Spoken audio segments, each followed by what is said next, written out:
everybody, I'm Tom Vasel. One of my favorite games in the world is Le Havre. Le Havre by Uwe Rosenberg is, it's my favorite Uwe Rosenberg game.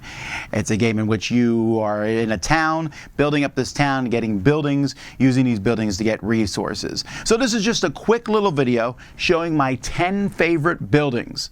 Most of them are from the special buildings from either the base game or its expansion, but there's a couple basic buildings in there too. I left out a couple buildings that you always use, you know, like the wharf and the shipping line are always used in every game, so obviously they're very useful, but these are just buildings I like for whatever reason. So let's take a look.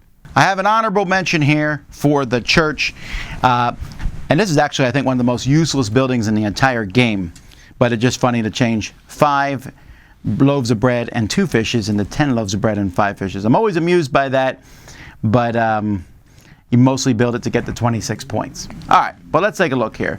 So here we have number 10, the grocery market. So this here is one of the base buildings actually, and I don't know, if it comes out early, which it does in some games, it's just fun.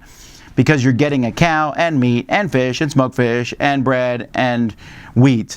So it gives you, what does it give you? 4, 5, 8 food for getting it and the possibility of more. It's probably not the most economical building to use all the time, but there's just something about it that I find to be fun. Even if it does come out early, sometimes it's tricky to get built because it needs bricks, but I like it. This is from the expansion special buildings. Number 9 is the soup kitchen. But this is essentially a ship. Well, it can't ship things, so there's that. But it's pretty inexpensive, costing 10. It's only worth 2, so you lose 8 coins in the deal. But to get that amount of food every turn is worth it. And it provides a fishing icon and the house symbol. So I really think this one's worth it. If this comes out, I would be hard-pressed to not buy it.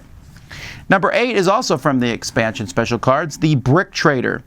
So bricks are cool. You need them to upgrade the harbor. You need them for, you know, building various buildings, but you can have an excess of bricks for no reason. This makes them worth more. It's an inexpensive building to get out there, and then you can start buying bricks and then selling them for 3 each. I don't know, it's very basic, but I tend to like the more basic buildings. Then we have the Hunting Lodge. The Hunting Lodge is, I just like it. I mean, it's pretty simple. It gives you 2 hides and 3 meat, which the 3 meat could be pretty handy. But it also has the 3 symbols there plus the house symbol. That's a lot of symbols to use there. And so if you build this building, it's unlikely anyone else is going to use it.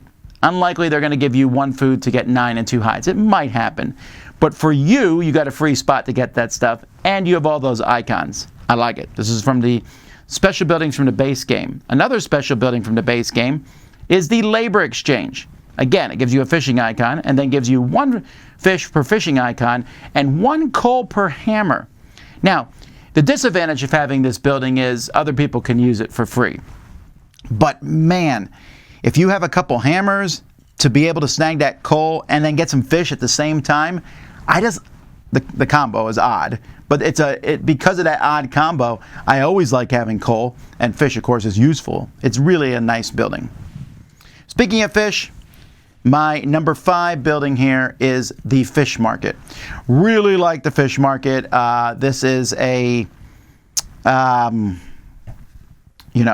just changes fish into money. Now, fish are kind of sort of worth 1 coin each. This makes them 2 coins each, but to be able to just grab a pile of fish, immediately flip them around, just kind of doubles it. This is better in some ways than turning them into smoked fish, and it gives you a fishing icon. Number 4 is the Furry. Now this one I like because it lets you change hides into bread. Now, if you are killing cows in the game and getting meat from them, you're stuck with hides, and so then you're like, all right, the best way is to change hides into leather and then ship that leather. But here, I have a better temptation to turn the hides into bread. So just that alone is nice, but the fact that you can just sell leather for 5 coins each is really good on top of that. Number 3 from the expansion is the Ranch. At the end of the game, the value of this card increases by 2 for each cow that you have.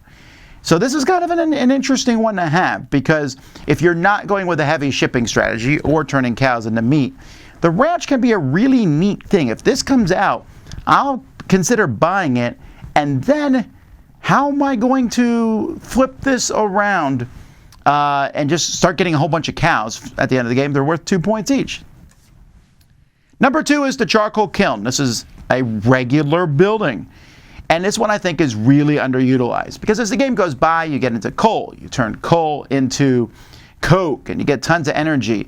But this charcoal kiln, the modest charcoal kiln, lets you turn piles of wood, which you'll probably get near the end of the game, into charcoal, which is really cheap, efficient energy. I think this can be really used to great, usage. All right, and then my favorite is the zoo. I don't know why. Theming-wise, I like the zoo, but it gives you 1/3 of a coin for each fish and 1/3 of a coin for each cattle, but you don't have to spend them. You just have to have them. So you can have like 10 fish and 10 cows and just get some money that way. And it also is a fishing icon. It's probably not the most efficient building in the game, but it's one that I really like a lot. So that's the zoo. And there you have it, my 10 favorite cards from Le Havre. Of course, my favorite cards are going to switch depending on the situation you're in, depending on what goes on. I'm not saying these are the 10 best cards. They're just my 10 favorite cards. What's yours? If you like Le Havre, tell me your favorite cards in the comments below. Until next time, I'm Tom Vasel, and this has been another Top 10 list on the Dice Tower.